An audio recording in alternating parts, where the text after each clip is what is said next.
Raghu sir, can we start, sir? Yeah, sure. Okay. Good afternoon, students. Today we are here to know about some application development, which is named as full stack web application development, where the final semester students will be knowing about web technology and some concepts awareness about HTML, CSS, PHP. But those requirements is not only enough to create your application or come up with your application development. You do also require to have some knowledge between connection between SQL, PHP, and so on. So today we have with us Raghu Prasad sir, who is having 24 years of experience in various platform. I need to mention those environments or platform where Python, machine learning, IoT. What all platforms are there? So he's capable of knowing that and conveying or creating an awareness of those platforms to the students. So please make use of those things and be prepared for your technical skills. Anyway, it is required for your mini project also, final year students. So please make use of it. And I really thanks for Raghu sir for accepting our invitation and making this session awareness of some full stack web application development for our students, both pre-final year as well as final year students. So thank you, sir. Thank you so much for making your time and coming with joining us and making our students aware of various technologies. Thank you. So, So, session is thanks. over to you. Yeah, sure. Thanks. At the outset, I thank Hemant sir for providing me an opportunity and coordinating to conduct this webinar on the full stack web development. So, for the fifth semester already, we had done one webinar on the test automation. So, it is good to know like what are the various opportunities available and how to prepare yourself while you are doing the engineering and not waiting for final semesters to come. And in this, I also thank Dr. Narsim, the HOD, as well as the principal, Nakechavalu, and the management, as well as the students for giving to me and also giving me an opportunity. So I will be taking over the session on the talking over the session on the full stack web development, and also I have a small demo at the end to show like small. Also, I will do a bit of code walkthrough so that you know like what kind of code you have to write when you get into an industry and basically when you get into web application development. Okay, let me just share my screen.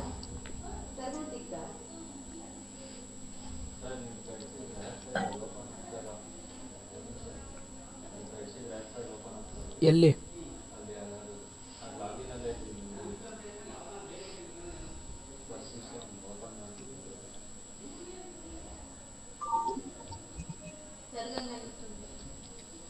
Hope you are able to see my screen. Can Yes, sir. anyone of you? Yes, sir. It is visible, sir. Okay, okay, fine. Okay, let me start. Sir, just to interrupt.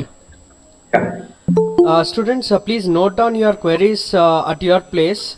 If you have any queries, please note down at your place and we'll clear at the end of the session. Not to interrupt in the middle, not to interrupt the flow. So please make sure that you have written or note down at your place so that your queries will be resolved at the end of the session. So make sure if you have any queries, please put it in the chat box so that at the end we can clarify. Thank you, sir. Yes, thanks. Yeah, thanks. Okay, so just to give a brief introduction about me, already I gave it for the first semester student. So I have around 23 to 24 years of experience. I'm also a lecturer in engineering college. For about 7 years, I'm into IT from last 16 years. I worked with various companies like Cisco, CSE, ICHA, and the First Apex. And I started my career as a Java developer, and I got the opportunity to work on various technologies as the technology emerged, and as I get into multiple roles, project lead, project manager, solution architect, and finally associate vice president. And then as I was into both teaching as well as I'm into IT. I was very passionate about teaching, and from last 3 years I'm into corporate training and consultancy as well as training students, professionals on various technologies. Okay, Java, Python, web technologies, JavaScript, IoT, test automation, and all. Machine learning, AI to mention a few. And so we, along with a few of my friends who are from the IT background, we started Kaushalya Technical Training and Consultancy, and where we have been providing faculty development program, students development program, as well as internship at many for many educational institutions. And also we conduct the training for the IT industry, where once you get into IT industry, there also you need to get the training, as well as once you are experienced, also people want to get the training on the niche technology skills. So that is the space where we are providing the training. And we have, these are the many of these educational institutions, many universities, colleges in Bangalore, outside of the Bangalore, and many companies, to name a few like L&T, Nextion, Philips, Cornell, Archway, and other companies in and around Bangalore. And today I'm going to talk about what is called as a full stack web application development. And what are all the technology? When you say full stack web application development, what exactly is a full stack? What are the technologies you will be using, and then you can be called as a you whatever you develop is called as a full stack web application. And web application architecture, and then as a full stack developer, what are your roles and responsibilities, what you are supposed to do, bit of software development life cycle, and also career path in full stack, and then the demo. So full stack developer is like is known as is looks like simile, if I have to tell, it is like Leonardo da Vinci. You may be knowing Leonardo da Vinci, right? He's a great fine painter. He's a scientist, mathematician. He was wearing various hats, right? He is into many things. So if you want to compare, like full stack developer is like that. So he has to do many things when it comes to the web application development or mobile application development. So that is what we call it as the full stack developer. Just let me close my WhatsApp window. It is making some sound. Okay. Okay. So that is what we basically call, in general sense, a full stack web developer is wearing various hats. What kind of hats he is wearing? When you say web application development, you people are knowing like either you are developing a web application, website, or maybe a chatbot or anything. Those are all, we call it as a full stack development. Even if you are doing mobile app development also, it comes with it. So when you look at any application, it has basically two things. One is what you look on the screen, what you look at the screen. Like if you open up any web application or a website of a banking or insurance or any e-commerce site, what you see, we call it as front end, right? That is, we call it as a client side. And once you make a request or once you fill a form, once you submit, the processing, whatever happens, we call it as a backend. Okay, there are two things. One is the front end and the back end. So in the back end, this is what is a full stack web development. So when you say full stack web developer, you should have the ability to do the complete end-to-end application development. When you say end-to-end application development, so you take, for example, it's not that the entire application you have to develop, but whatever the piece of the application you develop, you have to do end to end. For example, you are developing one, let us say you are developing a web application for your college itself, so where you want to register for some event, then what you do, so the screens, the front end screen, as well as the logic, saving the data into the database, everything should be done by a one person. For a particular piece of the code, we call it as like a full stack web development. And also debugging, and also extended can be hosting also if required. So this is what we call it as a full stack web application development.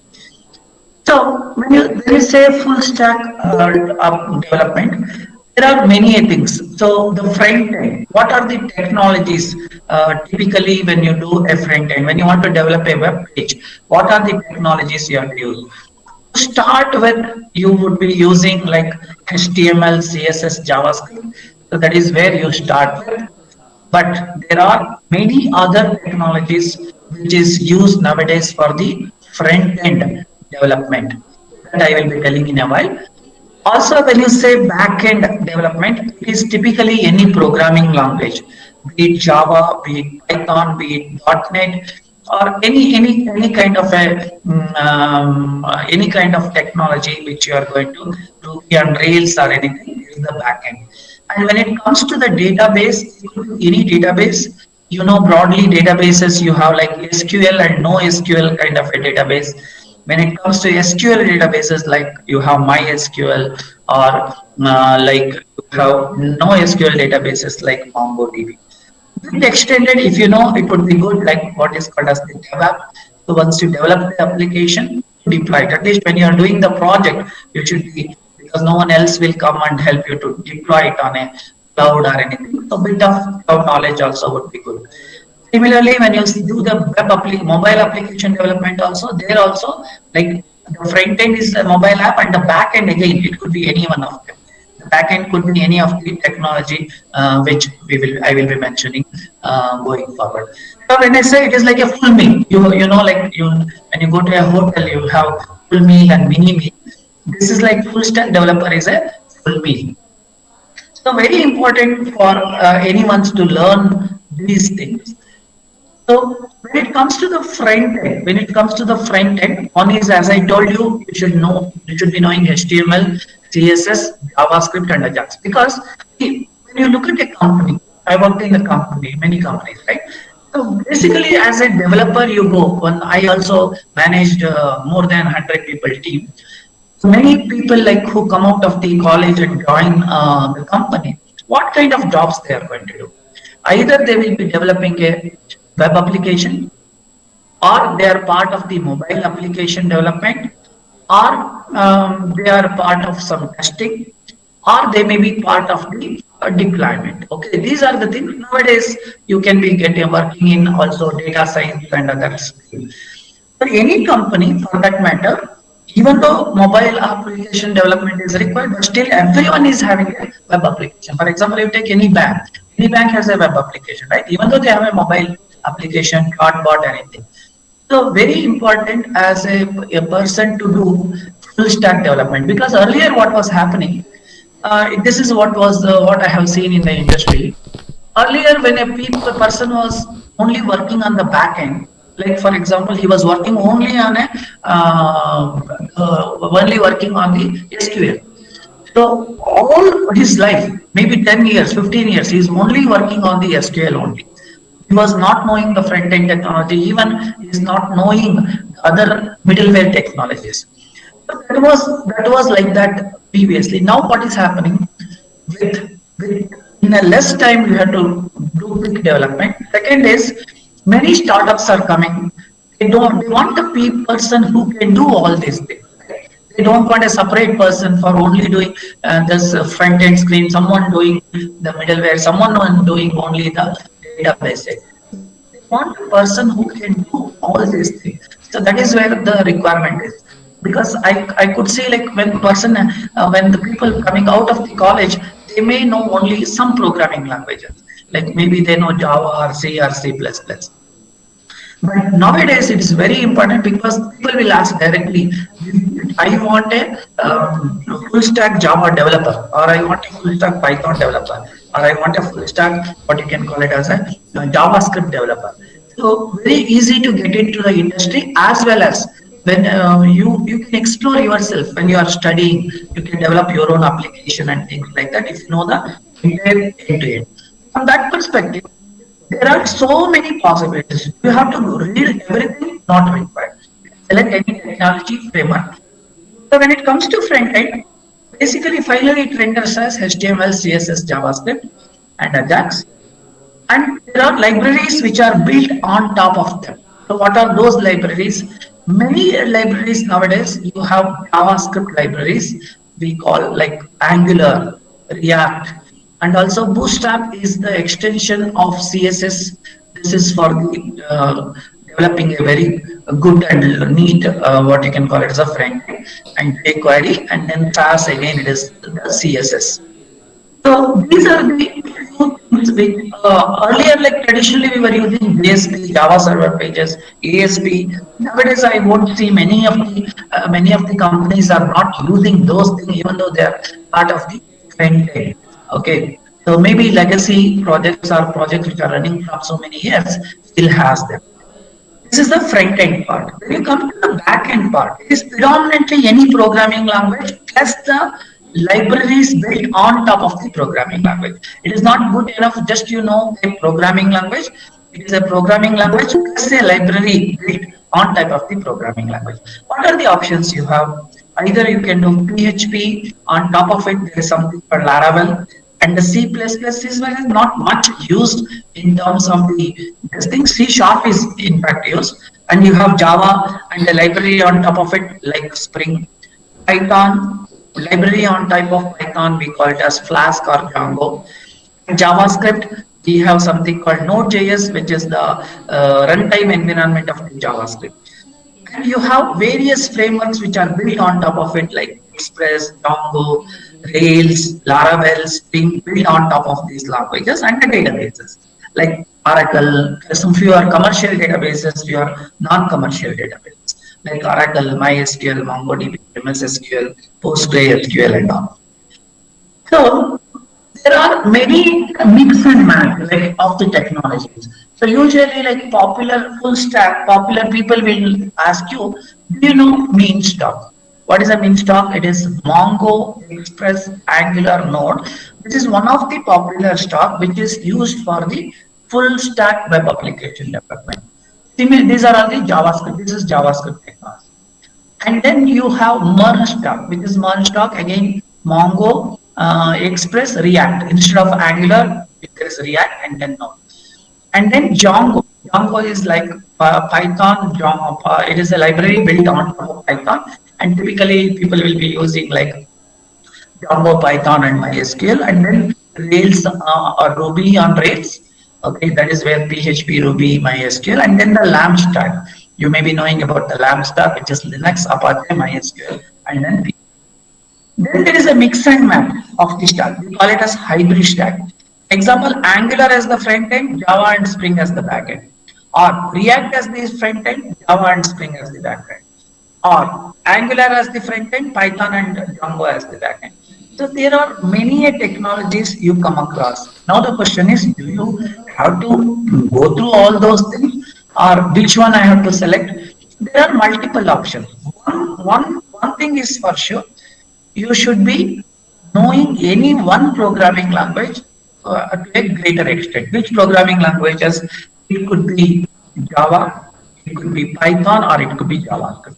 So that is what any one of PHP also being used. So any one of them you should be good at it, and don't stop there only. On top of that, you should learn any of the what you can call it as the full stack associated with that particular programming language. For example, if you are using Java, then you should know like Java, Spring, and preferably Angular or React like this.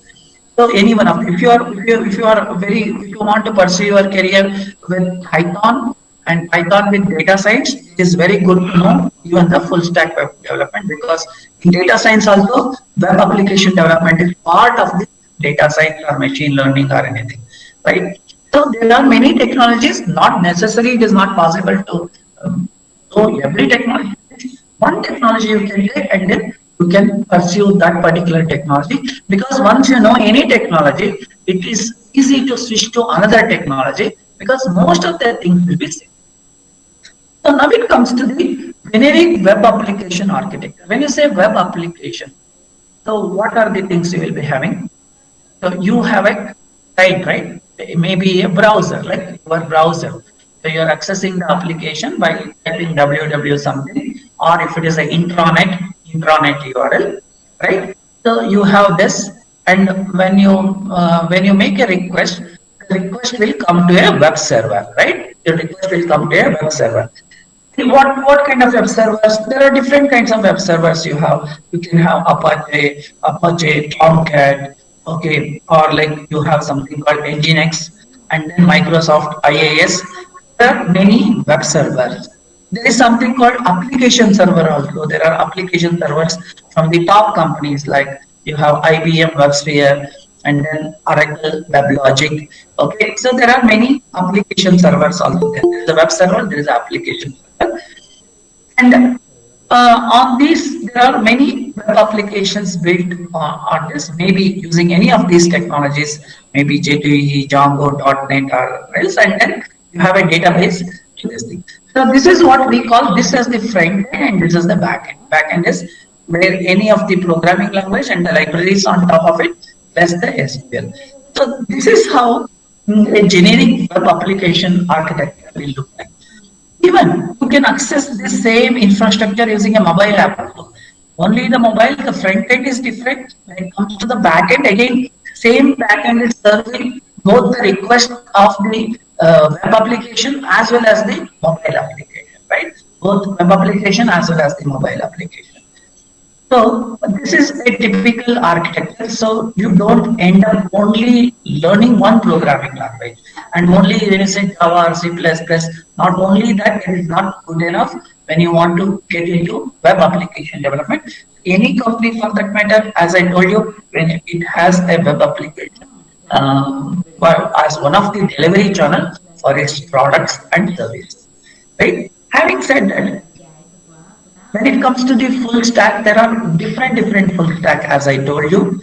Like users can access the application from different devices. And another important thing is for different devices, how do you render the pages? Because mobile is very small, right, compared to a laptop, and also compared to a big TV and all, it is very small. Still, you are delivering the content on different devices. So that also is one of the things we call it as responsive design, so that irrespective of the devices which you are using, the same content is delivered to different devices. That is also which we should look at. So when you say like web application that it can be hosted, finally we have to host it, deploy it. Deploy it one is when you are developing, you can put it on your laptop or a desktop. Later on, when you want to host it, you will be hosting on some servers.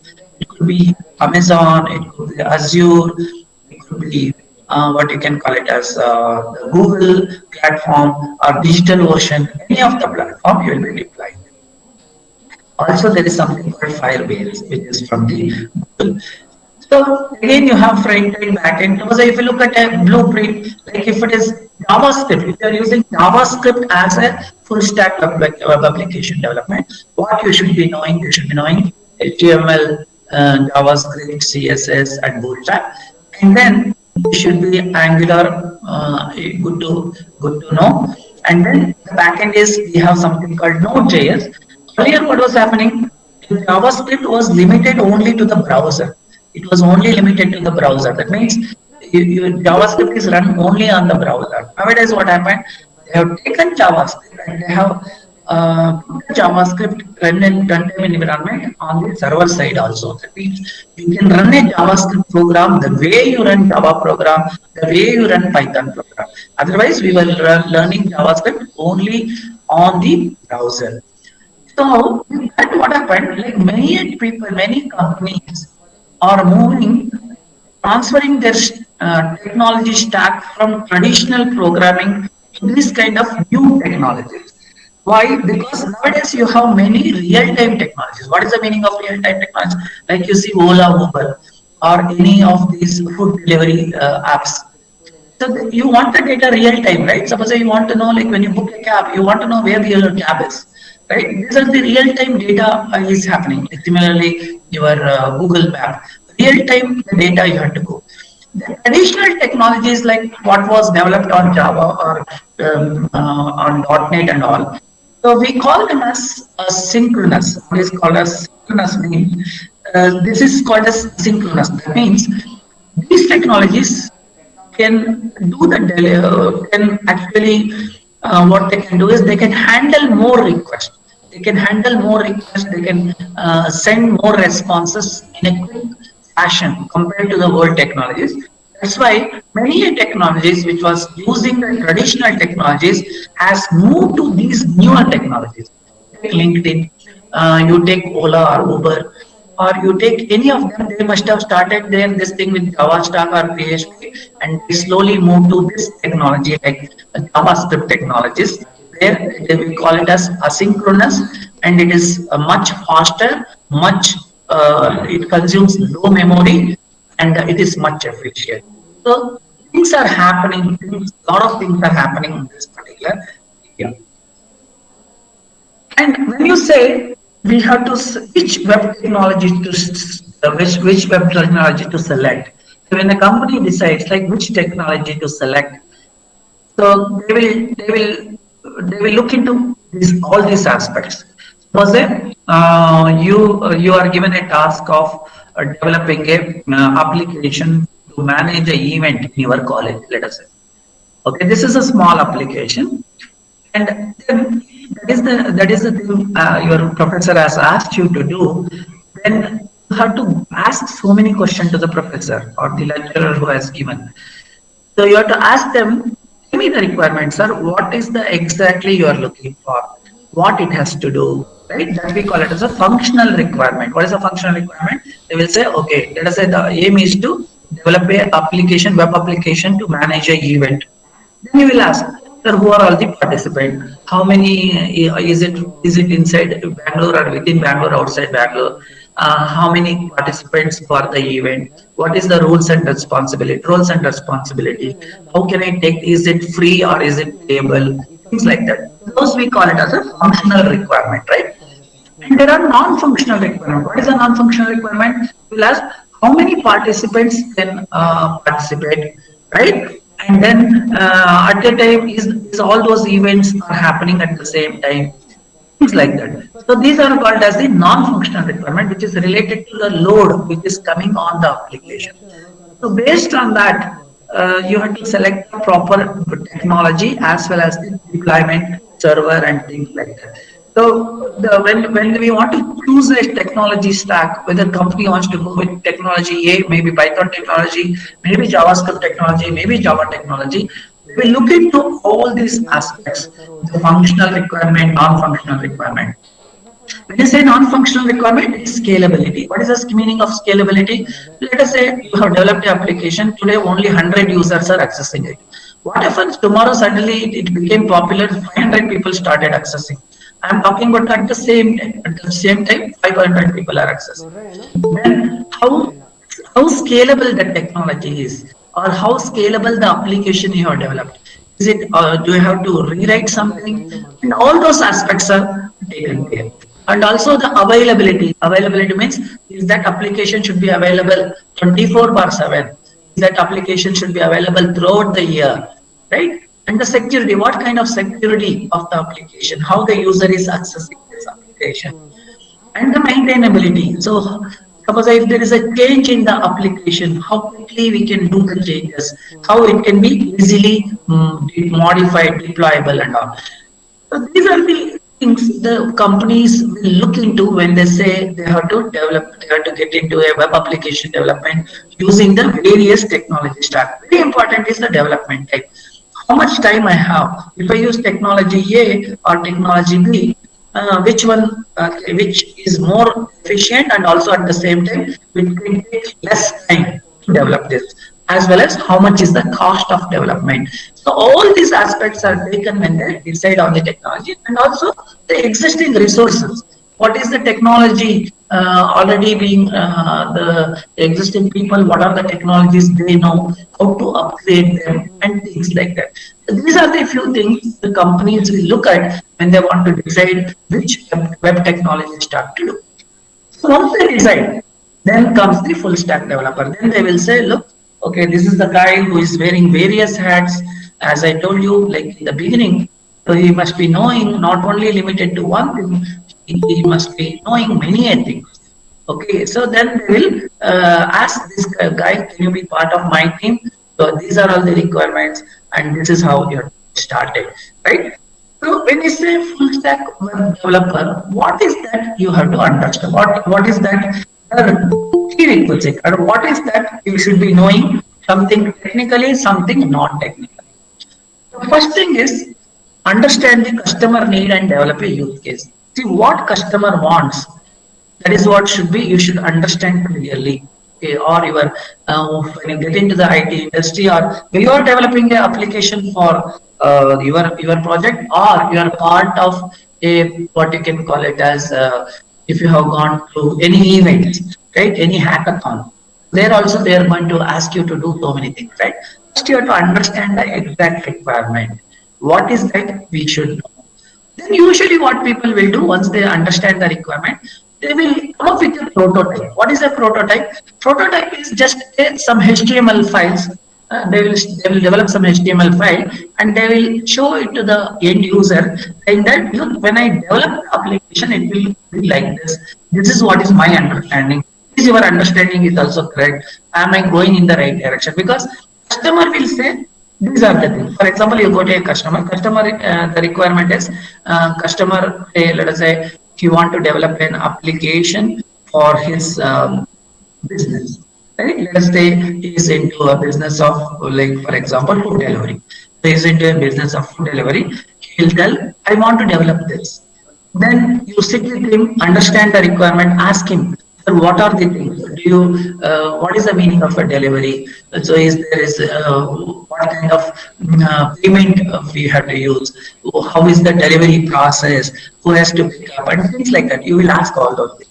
Once he says, okay, this thing, then you go and present him what is as a wireframe or a prototype, saying that look, the application will be like this. This is how it will be. The first screen will be like this. On click of it, this is the second screen and things like that. So that what happens, he will understand, yes, this is what I wanted. Or he will say, no, I don't want like this. This should be done like this.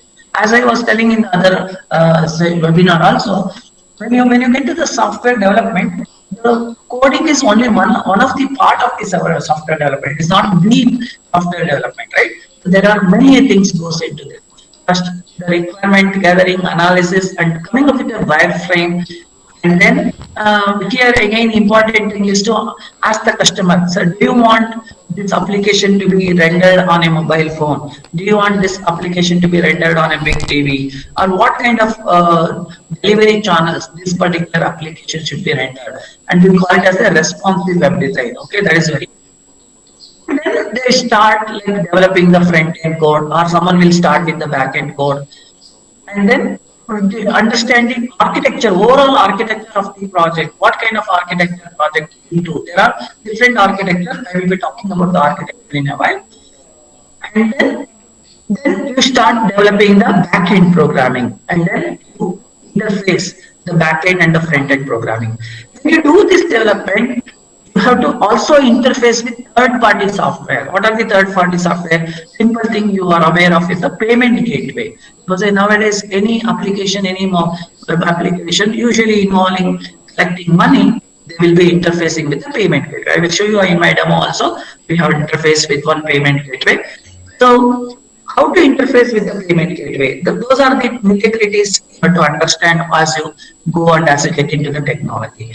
Then also you should know like how to write a SQL, develop the backend, to write the SQL and then put that SQL into your programming and all, and then getting into the minimum unit and the integration testing, whether your module is working fine and is it working fine along with some other module.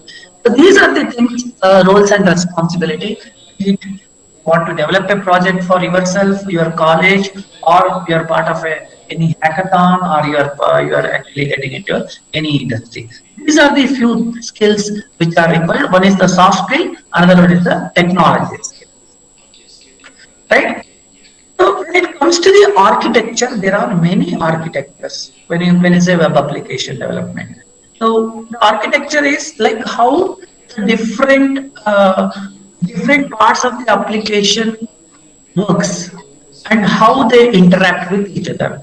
How the front end is interacting with my back end, how my back end is interacting with my database, and how one application is interacting with other applications. Because when you get into enterprise architecture, in a sense, when you get into a bigger companies, there this is what they actually. Once I was gone. I have gone as a consultant in Malaysia, where one insurance company has acquired another insurance company. One insurance company has acquired another insurance. They were the top two insurance companies in Malaysia. And I was told to, when I looked at those two companies have so many applications.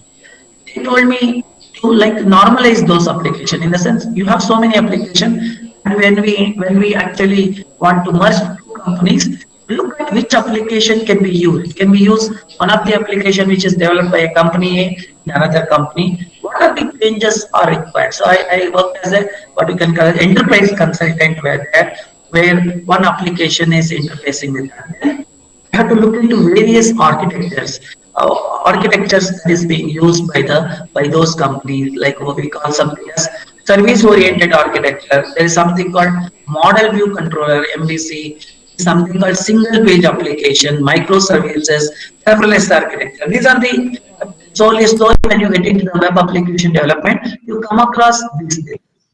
What is service oriented architecture and all, we will just deal in a time. See, nowadays what is happening? One service is integrated with many services. I will give you a simple example. Let us say verification of your Aadhaar, right, is integrated with so many services, right? Integrated with so many services.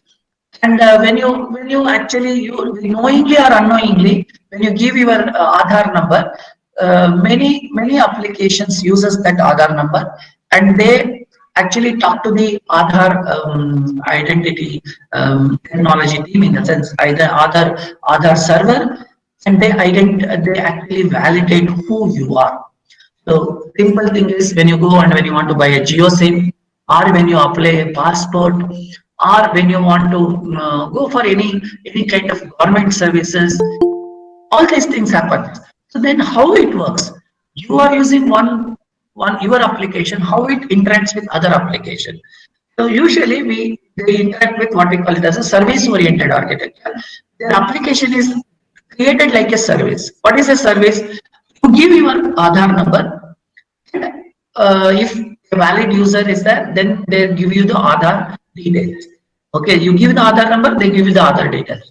But this, you have to give it for different companies, right? Which will partner with them. Okay, so this kind of architecture, we call it as a service oriented architecture, a specific service. Aadhaar itself is a big application, but one part of it, they want to they want to design it such a way that it is service oriented, in the sense someone asks for a service, you get the service. Simple services is like, as I was telling on the other day, simple services every day you are getting a newspaper is a service, because you are subscribed for that service, right? Because every at the end of the month or in the beginning of the month you are paying the money. So again, same thing, how you are getting your TV channels, you are subscribed for a service.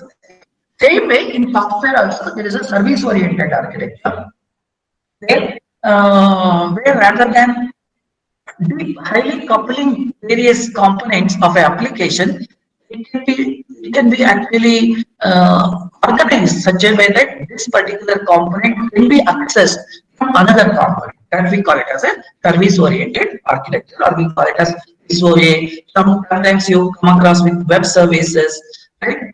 So these are the terminologies you will be hearing. So when you say web application architecture using service-oriented architecture, before service-oriented architecture, so many things are cluttered together. So many applications are cluttered together. So they were only doing the only catering to the requirement of the what you can call it as inter-application requirement. But when the company wanted to go for the service-oriented architecture, they have to redesign the system such a way that they will make many reusable components, and many components can be accessed outside of their company.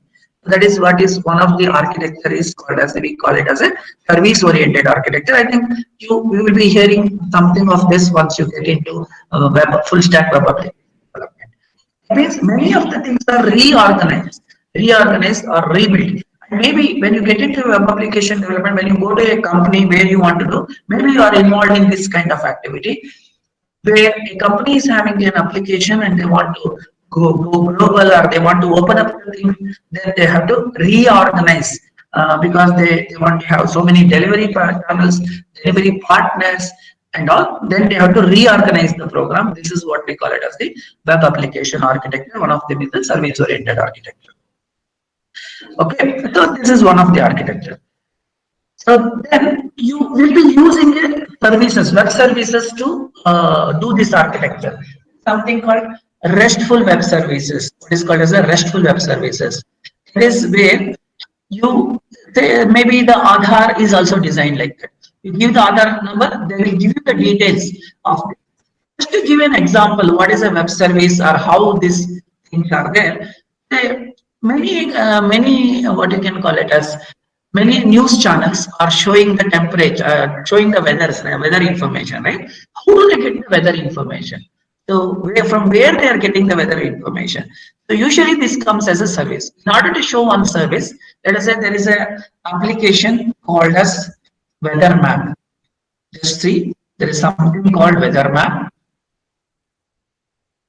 So this is the API. Weather API. Okay, open weather map. See, this is one of the service provider who is giving a weather information to the services. I'm talking about the services, to some service. How is that? Suppose I want to know the weather in Bangalore, you type in Bangalore and then you press enter. They are going to give you the information of the weather in Bangalore. So see, these are all called as the services. Like for example, stock, like the stock and shares, right? Every TV is showing the stock and share. How do they get it? Or any other information? How do they get it? Even the news itself is given as a service. There are many things which is given as a service. So how do you give a service? They will give you a API. We call it as an application programming interface. So if you look at this, this is so when you want to do the development, it is free, but after something, it is costly. So if you want to get into web application development, you should also know the third party services. They are giving some third party where they are going to give you a details of this. For example, if I click this.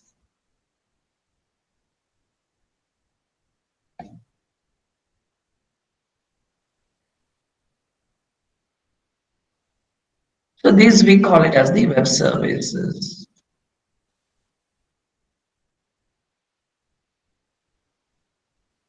Okay, just to show you. So you can get this thing by city name. So they are developing a web service. When they develop the web service and also they're passing the key. So using that you can get the details of the services. Okay. So when we say when we are into web application development, when we are into full stack web application development, you should know like how to interface, how to integrate with other services which is developed by any third party vendors. Okay, any third party vendors, whether how to do this. Okay, let me okay this. I'll go.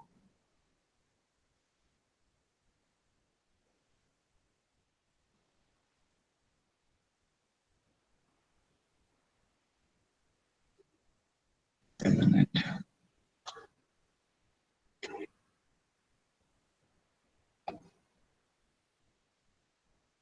So this is open weather map. So basically, you will be subscribing to these services. You have to subscribe to these services to get the details, and there will be charges also free for so many calls. See, many companies are like developing their backend services, and they are going to give you the various details like this. Various details they are going to give you. This is what we call it as. Okay.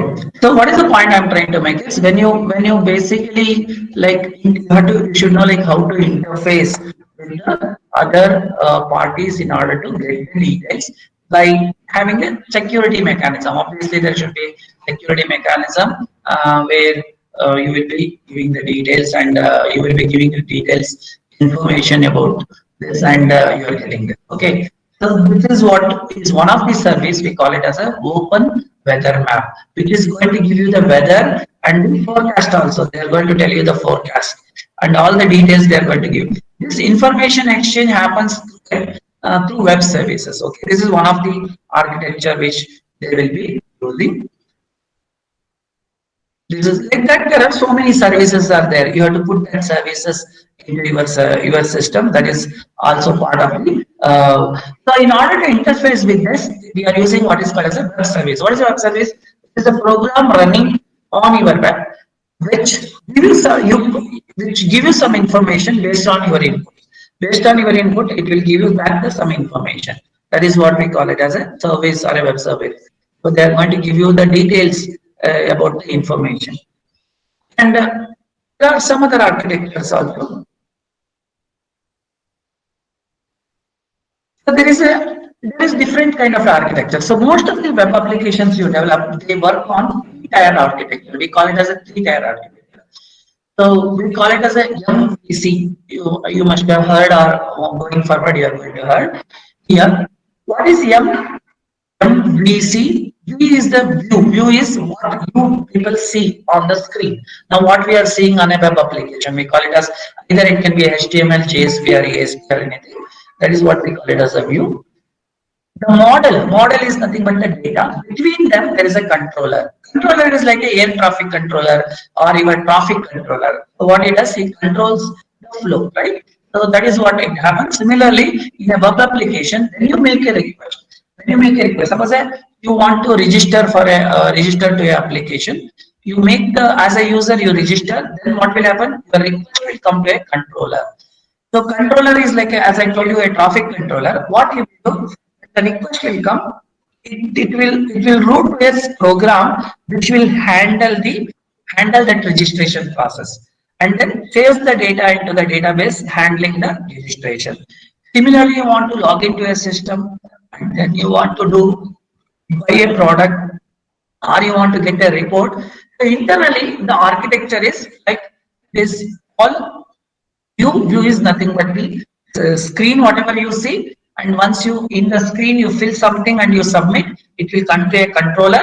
From the controller, the data is populated into a model, and the model is saved into a database. So we call it as one of the architecture. We call it as a web application architecture. So when you get into this, you will be knowing about all these things. This is where the code is organized in a proper way, so that each layer has its own responsibility. The data layer has the responsibility of saving to the database, retrieving from the database, and all those things.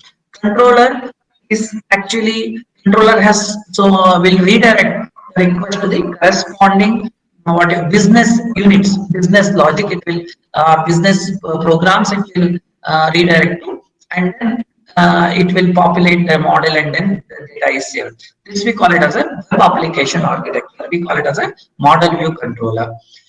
Okay, these are the various layers you come across when you get into web application development. We call it as a layered architecture. What is the meaning of a layered architecture? Is these are the layers. And it is possible even to deploy some of the layers on different machines also. And this is where the scalability, availability, all those things comes into picture. Because if you put everything cluttered in one particular program, then it is not possible to scale that. Scaling means today there are 100 people, tomorrow there are 500 people, day after tomorrow there may be 5,000 people. So how do you basically scale your application? So the way we write the program itself is architecture should be such a way that tomorrow if there is more load comes also, it should be able to scale. From that perspective, this architecture like model view controller is the usability and all those things, extensibility. Nowadays, you come across with some of the architecture like single page applications. What is a single page application? In the sense that if you look at the mobile application, you in a web application, it is easy for you to move from one page to another page, right? But in a mobile application, like how do you move from one page to another page? Basically, those applications are developed like a single page application. It does not mean that everything you are seeing, like only one piece of information you are seeing many information, but Finally, it renders only one page only. On that, it will render the component which is required. For example, you are seeing like, for example, there is an application where you want to register. At that time, only the registration model is loaded on the same page. Then you want to log in. Login module is loaded on the same page. Instead of having multiple pages, it will be on the same page. That is how the latest technology, whatever we are using, like Angular, React, and all. So they work on what is called as a single page application.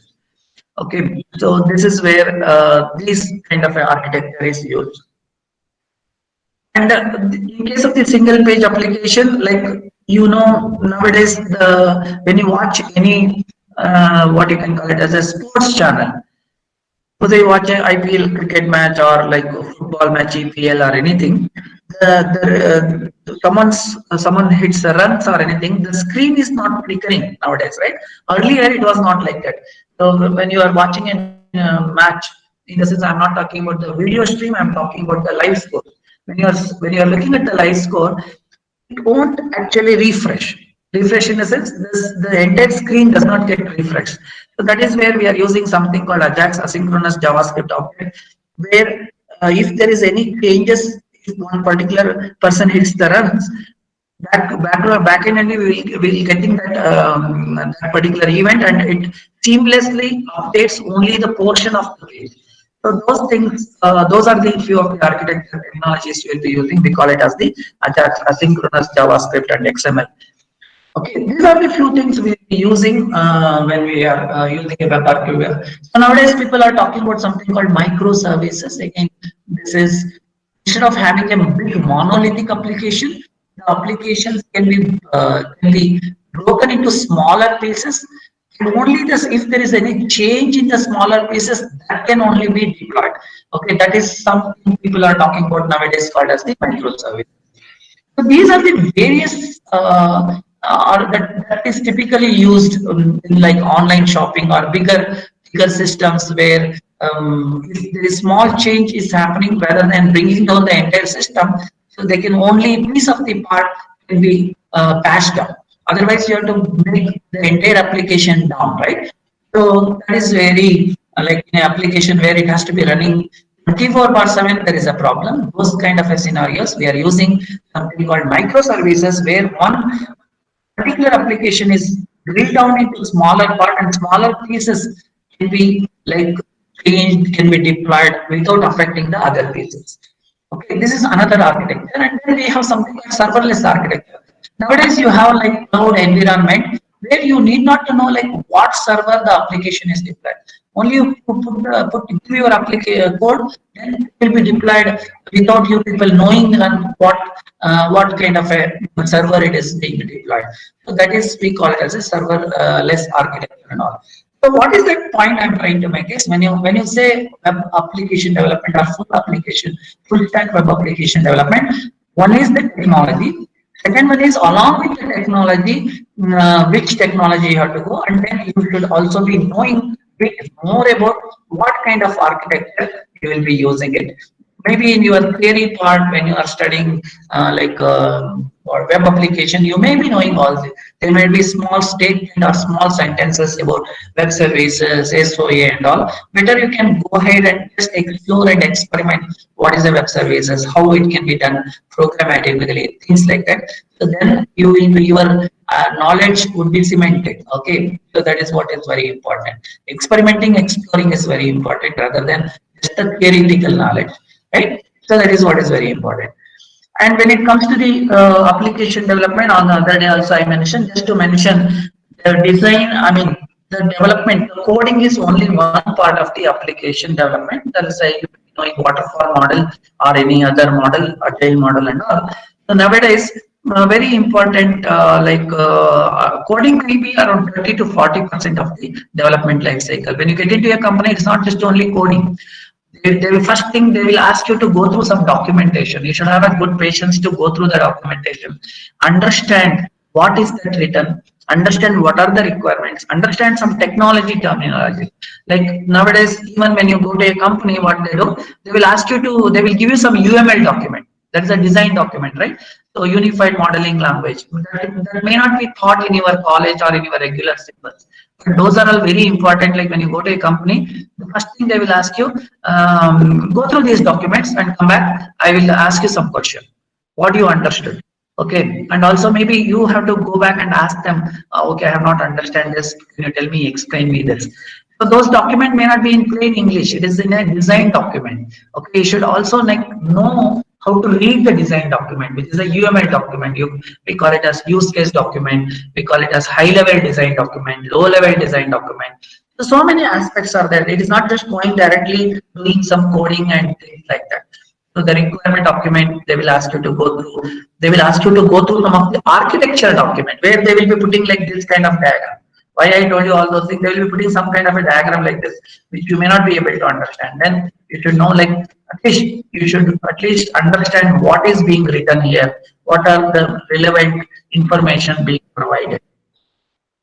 So that is what is very important. And then nowadays you get into what is called as a agile development, where a team works together and you have to do the delivery in a 15 days time or 3 weeks time. You have to take up one particular work and you have to complete, and you have to. There is a daily interaction, everyday daily interaction.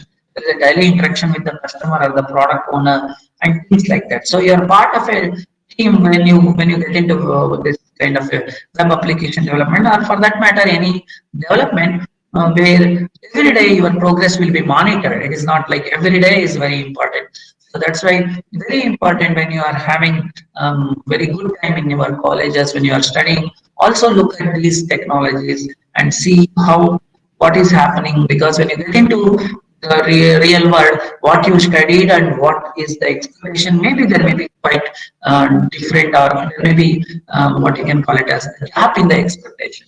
So how quickly you go up, somehow you get a job, but you have to study there, you have to stay relevant, right? That is where very important thing to understand these things. Okay, so now let us look at the top programming languages.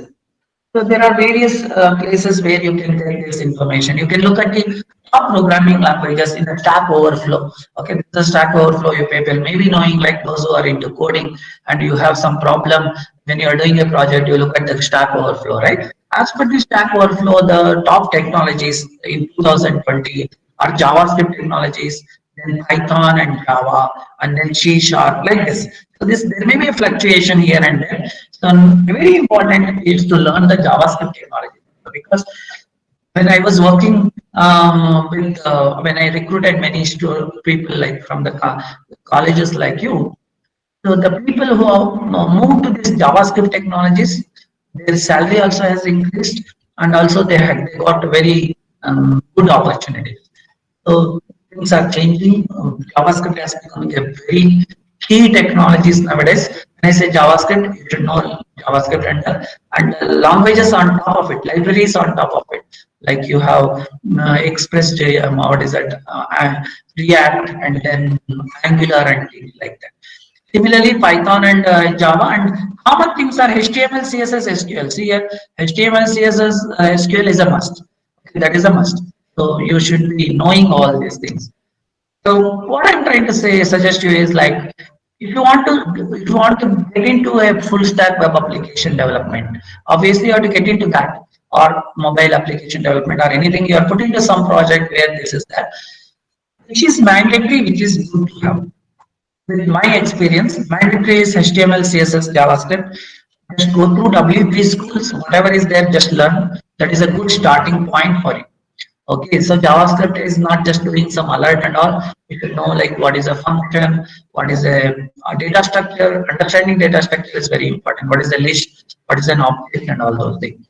Then good to have is like Bootstrap, Angular, React. If you get a chance to work on it, or if you want to get into some kind of a you want to explore yourself, you can explore on any one of them.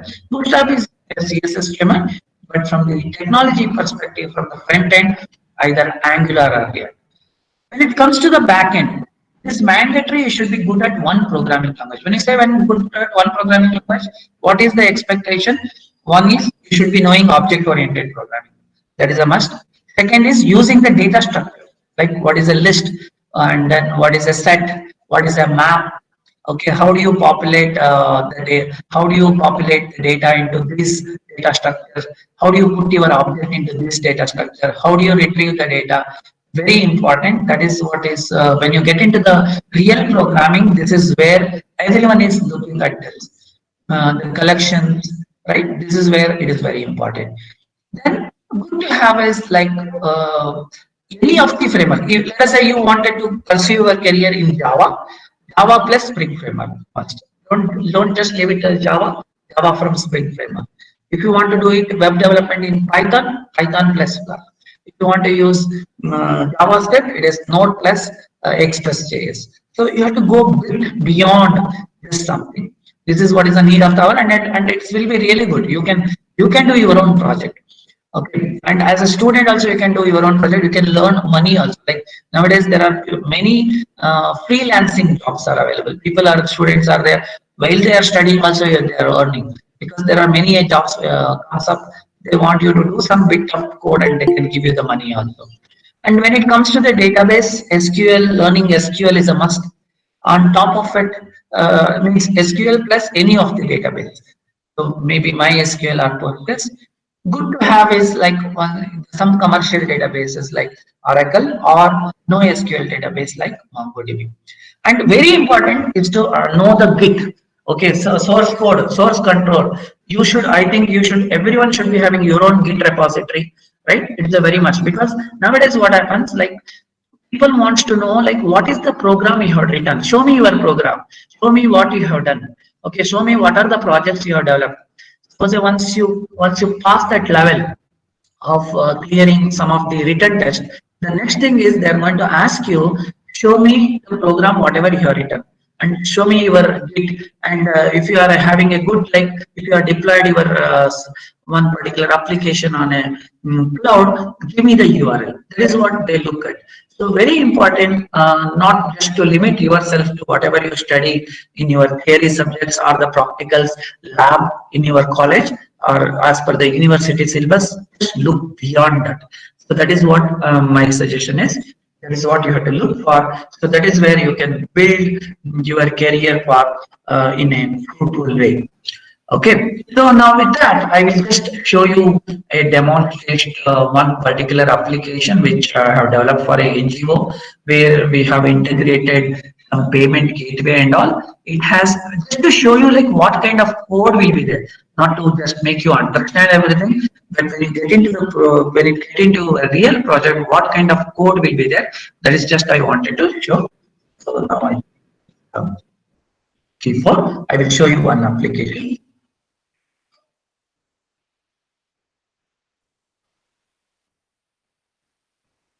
This application is developed for a NGO.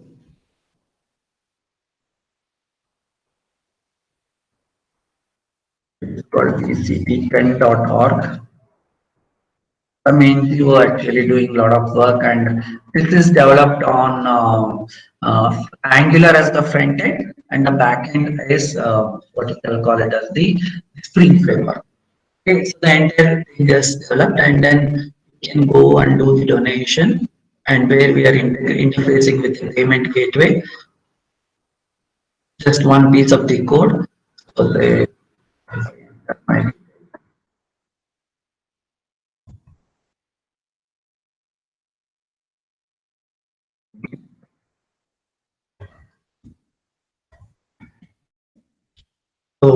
for what purpose you are donating? They are doing a lot of charity. Suppose a free hospitals. Let us. Okay, how much amount? Just like they want to be confirm. And then when you say submit, it will go to the payment gateway. See, this is a one of the like when you get into a full stack of development, you should know like how to interface payment gateway. It is like different companies have different standards. They will give you a documentation. No worry, like they will give you a documentation and they will ask you to read the documentation, and then there will be sample code also how to interface and all those things. So you should be, and then you can put the email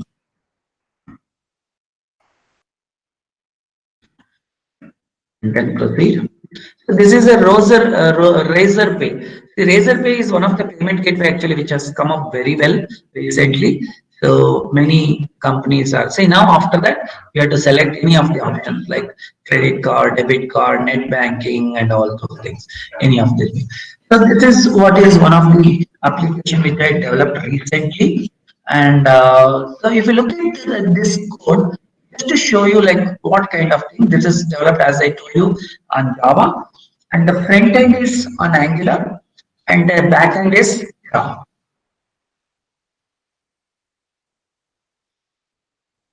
So here we are using the Spring framework. Just to look at the code, the way code is organized. The code is organized like we have all these Java programs organized into various things. I was talking about model, right? I was talking about model. Model is nothing but a data carrier. So what is a data carrier? Say someone donates. I want to capture his information. This we call it as a model. In I was taught, just let me. And this is associated with a particular table. In a database, it is associated with a particular table. Let me just show you that also.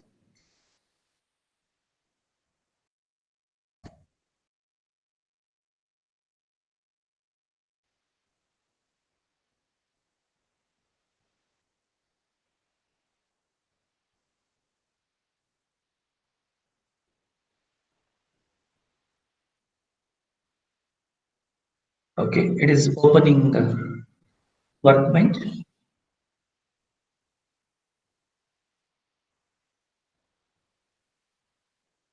So this is attached to MySQL.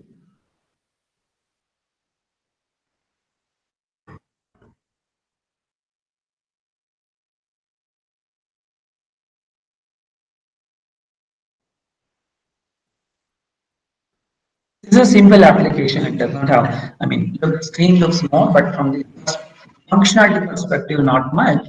This is the database I have.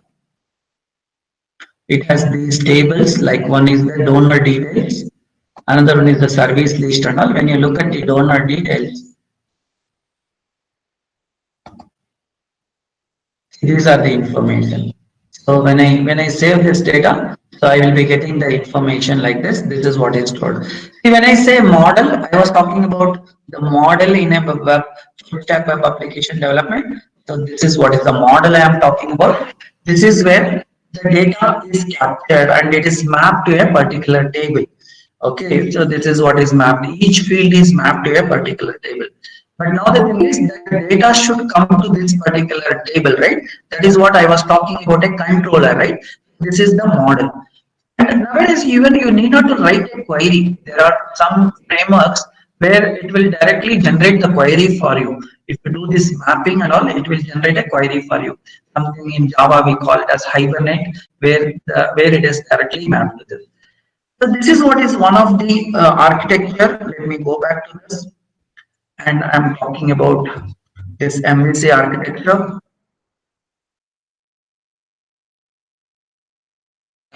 See, this is the model. Model is connected to a database. Okay, this is what is the model. You can see this is attached to a particular column. But now data should come, right? That is where controllers, we are talking about the controllers. The controller where there are many functionalities and the controller will pass the data to a particular thing. So this is what we have it as a controller. This is a Spring application, right? We have something called index controller, and there is some service repository, and then you have something like. So this is the way like the program is architected or like controllers. This is a controller. We call it this as a REST service. The at controller. So we are using what is called as the RESTful web service. As I was talking about, like information exchange happens between the server and the client. Okay, so this information exchange happens through a web service where we are going to give the, if I want to interface with the banking system, there will be giving some key and secret key. So that is what we will be writing, and then we are going to. So whenever I make a request, see, whenever I say donate, whenever I click on the link and if they say donate, it will come to that. So when I started clicking on the donate, it will come to this particular program, and this program, it will apply the logic. It will collect all the information. It will collect all the information from the front end, and it will do. And when it comes to the this is the backend programming, and when it comes to the what you can call it as the web part, this is the web part here. You're writing your code in the pages, right? See, suppose if it is a what you can call it as a page index page. So this is how the front end will look like.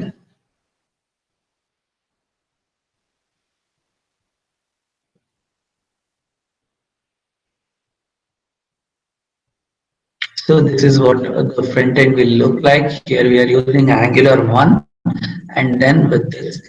So this is like the HTML, CSS, JavaScript and CSS, very important aspect. And then if you look at the JavaScript program, this is how it looks like in a real world project. Like you should be knowing more about like functions, objects, and then what you can call it as the arrays and all this kind of a program we will be using. So when you want to get into this, and also you should know like how to interface with the backend services. The front end to backend interface happens through like Ajax kind of a thing, where we are making the HTTP calls and things like that, some service calls. So this is actually, and also we are storing all the images in an image folder. These are the so many images we are using. All the style sheet will be organized in a different program. This is a real world project which I have done recently, and it is gone live and it's being used. So what is the point I'm trying to make is like when you want to be a full stack developer, this is how the many technologies you should start learning, not only limiting yourself to one particular programming language. Similarly, like if you want to even in the what you can call it as when you want to get into data science kind of area, there also the front end is required. For example, I will show you another just application where we are developed an application to predict the price of a home. Okay, we are developed an application to predict the price of a home. So where data science is used, we applied all the algorithms to that. But finally, for the end user, how he will be accessing that. So there also the what you can call it the web application comes into picture. So that is another application just to show you.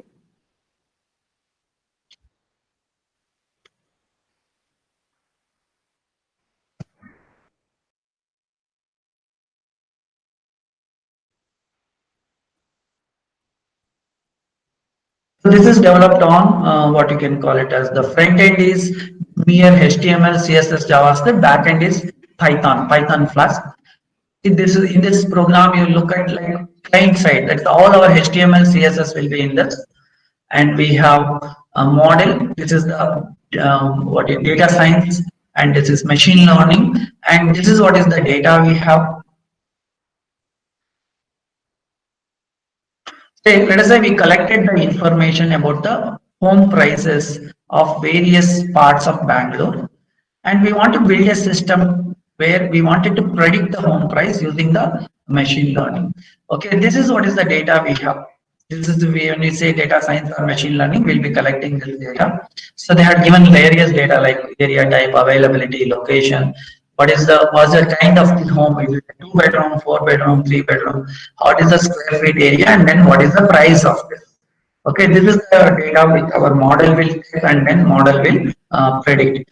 For that also we have to develop the web application, right? Then also it is very much required. So the model will do all these things, machine learning model, and then you have to pass the request from your web to that model, right? So that is where you have to have some kind of a server. So I have a Flask server. Here, this is a Python program. Just to demonstrate you, not to get into the detail of it, just to show you like what kind of projects will be there. This is where I am running the backend program. This is a Python.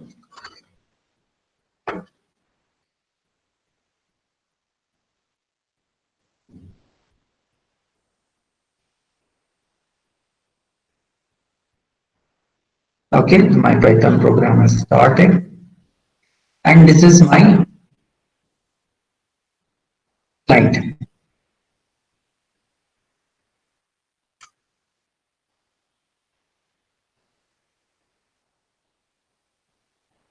This is a simple web page which is developed. Okay, see this kind of UI, because the backend programming is even though machine learning and all, but front end, because see now as a customer I come, I want to buy a house. I want to know, I want to buy a house of 1,000 square feet, bedroom, bathroom in this area. Okay, suppose say Jayanagar or any area, judicial layout. Then I'm asking you, give me the price, estimate price. See, this is 28.48. Where this 28.48 that is lakhs coming from? It is coming from my machine learning model. But the front end is required. Okay, for this front end is required, you have to interface with the web application. So what kind of projects you are in, wherever you, what kind of industry you are in, I mean, from the IT perspective, web interface is very important. Right? That is where they start with. Then they move to the mobile, then they move to the chatbot and all those things. If you want to make your career in the full stack development, this is what you have to do. This is where we have a lot of, these are the few of the programs where this is again HTML, CSS and all developed.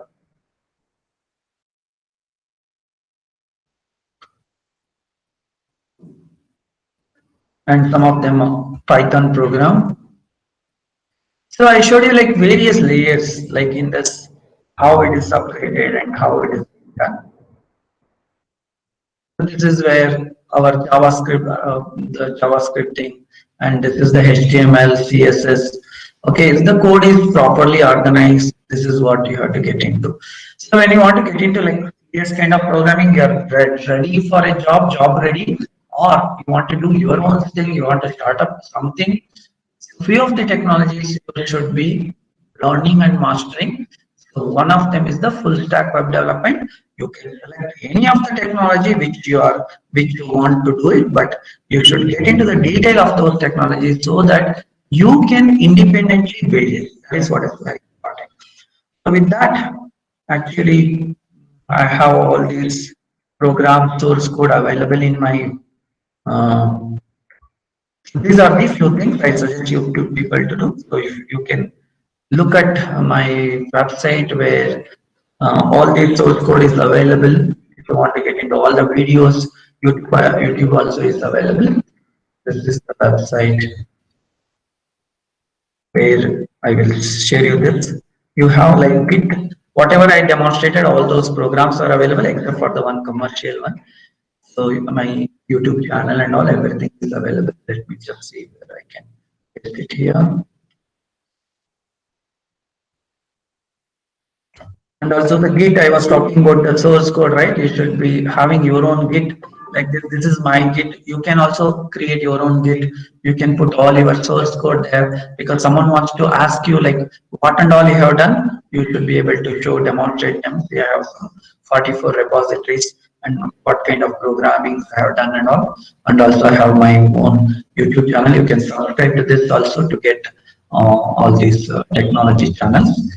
Okay, so yesterday, whatever I conducted on the other day, I uploaded to this your college video only. So you can look into this also on the test automation. Same thing, this video will be I also be uploading. Okay, so with that, let me just end my webinar for today. So very important for you to get into any full stack development, just look at the mandatory things and look at the good to have is okay. At least you should get started with the mandatory things so that at least you can reach there and you can develop your own web application. You can have your own website or not. And now very time is really good to explore, experiment because cloud you can do many things free, right? You need not to spend even a single money on that. This is where the right time you have and you can excel yourself once you decide you want to make your hands dirty, meaning hands dirty means Along with the theory, start coding. Very important. Okay. With that, let me thank again the Department of Computer Science for allowing me to conduct this particular webinar. Hope you got some ideas about full stack web development. And with that, I can take any of your questions. If you already put something in the chat window, let me go through. So over to you, sir. Thank you.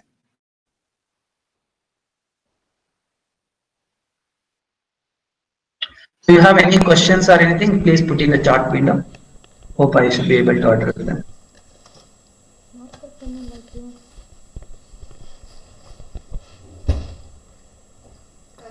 Hemant sir, are you there? Yeah.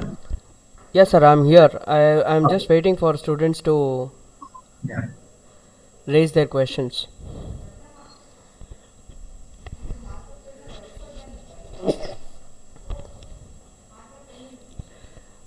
So let them raise a question. But meanwhile, I have a query, sir.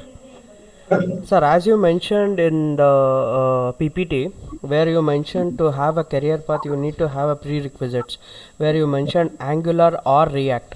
So what could be the difference in these two JavaScripts? Whether Angular is very much necessary or React is very much necessary, or is there any difference? So could you please conclude on this? Yeah, sure. See, this is good to have actually. In fact, I mentioned as good to have.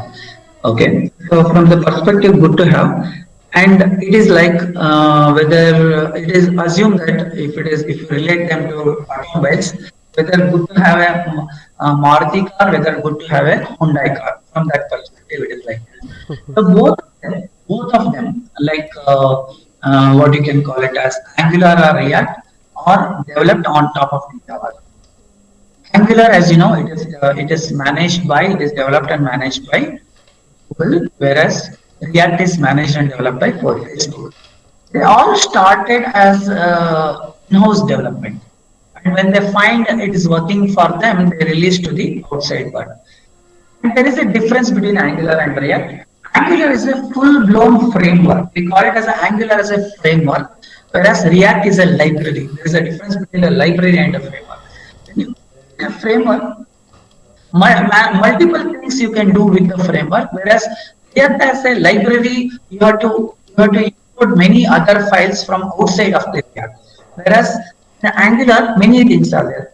Tell you an example, like if I want to make a request to this backend programming, HTTP module is directly built in here. Okay, so like that, there are many features are available in the Angular. Having said that, React nowadays actually there is something called React Native has come up, and with that you can, if you learn React Native, you can develop mobile application. We call it as a hybrid mobile application. That means like if you want to develop an Android mobile application, you should know Java, and Android is the platform on which you develop. You want to develop an application for an iOS, that's all your Apple phones and all, there is a different environment altogether. Now we have a common where there is something called React Native. You can develop application for both the platforms together. Okay, so both has their own advantage and disadvantages. If you want to get into a series of web application development, you can get into Angular. If you want to tomorrow you think of doing going for the mobile along with the web, I suggest you to go with React. So Angular is a framework, React is a library. To top of Angular, you have to keep on putting some other libraries for your own to work with some other what you can call it as to make it like a full-fledged framework. That is the difference between Angular and React. Hope I addressed your question. Yes, sir. Thank you, sir. So there are a few questions from students as well. Yeah. So we have been using PHP for doing our projects. How good is its scope outside the curriculum, sir? That is a question from Sri Raksha, finally a student. See, PHP still is there. PHP, Laravel, many of the what you can call it as the one is many of the websites or web applications still are running on top of the PHP. Okay, but when it PHP and when you say PHP, there is something called Laravel, which is there on top of the PHP, which is a framework on top of it. But when it comes to the and also like you have what is called as WordPress, right? WordPress is developed on top of PHP. Any web application you develop, like there is a content part is there.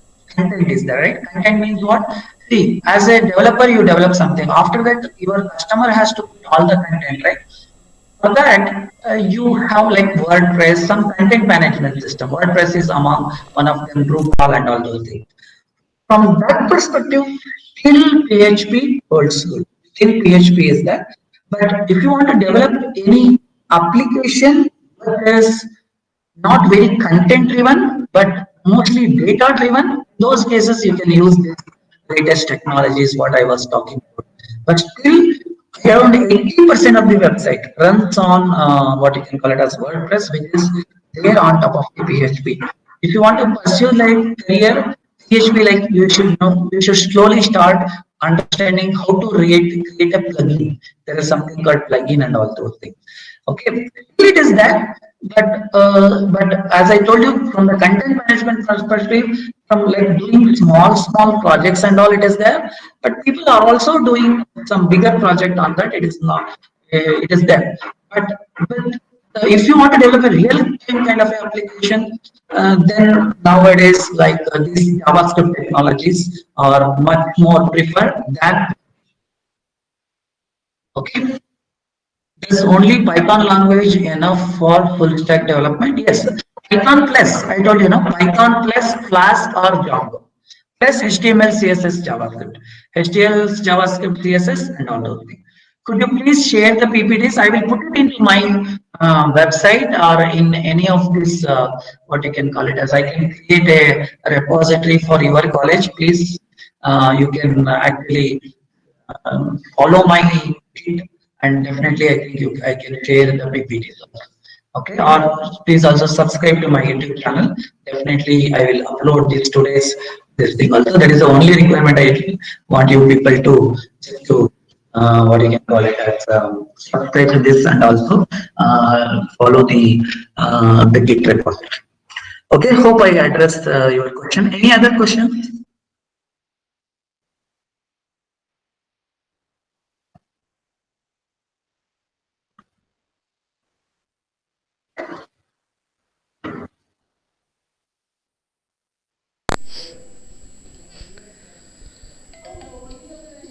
Sir, there is one question from my end. Yeah.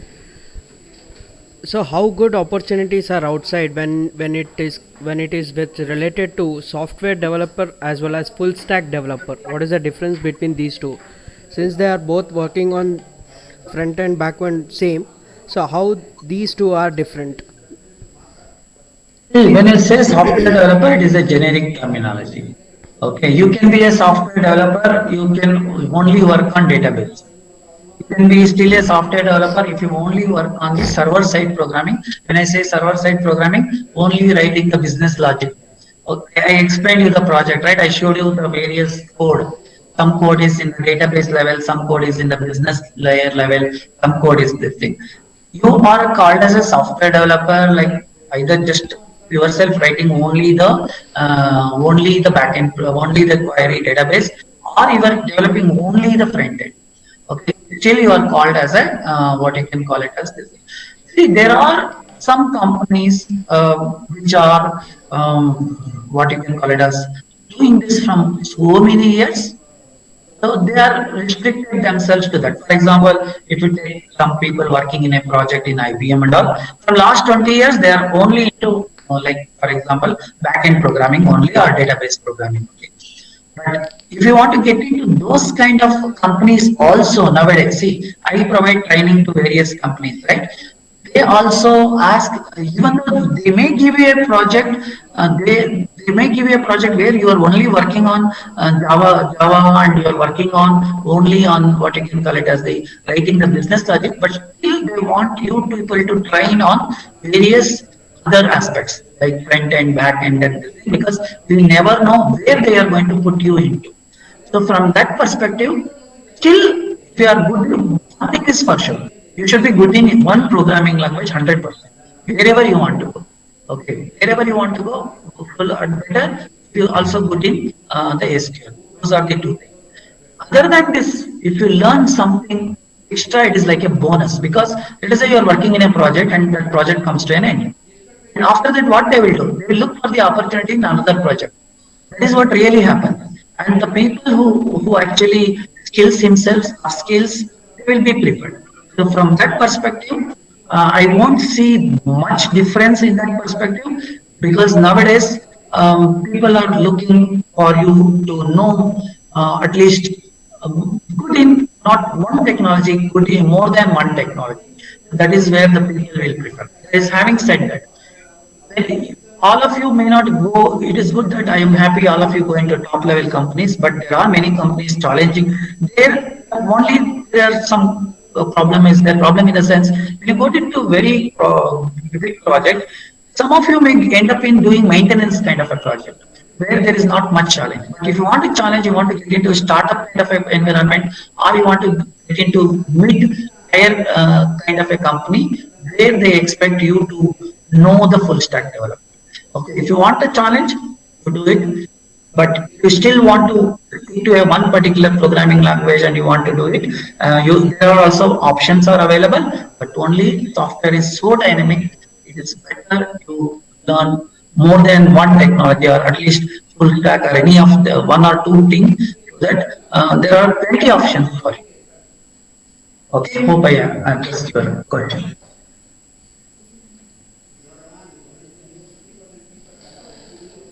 Any other question? Thank you, sir. Thank you so much, sir.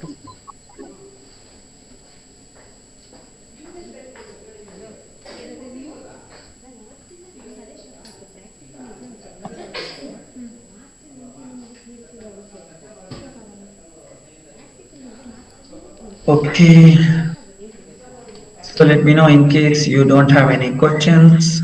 We Yes, can sir. write up Right this now, session. I am not able to see any of the questions from student side. So let them come back. Even I have Yeah, shared the feedback link for the students in their WhatsApp group, so that yeah, let them give the feedback. So that tomorrow by end of the day, I'll be sharing the feedback from the students. yeah. I think those who are attending on the Friday, Monday, I think few of them, if any questions are there, I should be able to address them on that day only, if required. Sure, sir. Yes, yes. On behalf of department and East West Institute of Technology, I really thank you, sir, for making your time and your commitment in creating an awareness for the future generation, where they need to get update on several platform to know about what is required, what is not required, which is important, which is not important.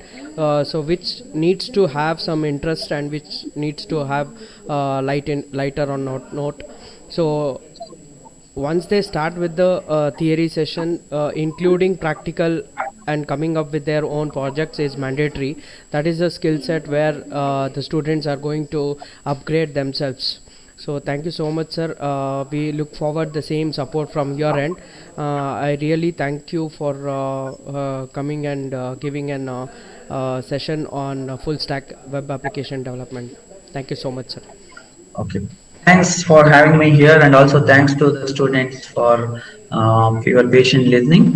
And I got the feedback from you, and hope you like my session. And also, if possible, you can subscribe to the channels, whatever I mentioned, so that you can get all this information free of cost. Okay, you do not to pay anything. But only my aim is to make you people empower as much as possible. And also, I would like to thank once again Hemant sir and also the Department of Computer Science in the college for providing me an opportunity. Thank you very much. Thank you, sir. One more confirmation I need, sir. Sir, there were several students asking your email ID. So could I share?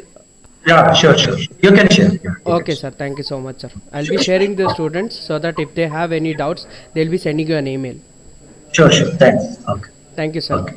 Thank you, Bye bye. students. Thanks for your commitment towards the attendance.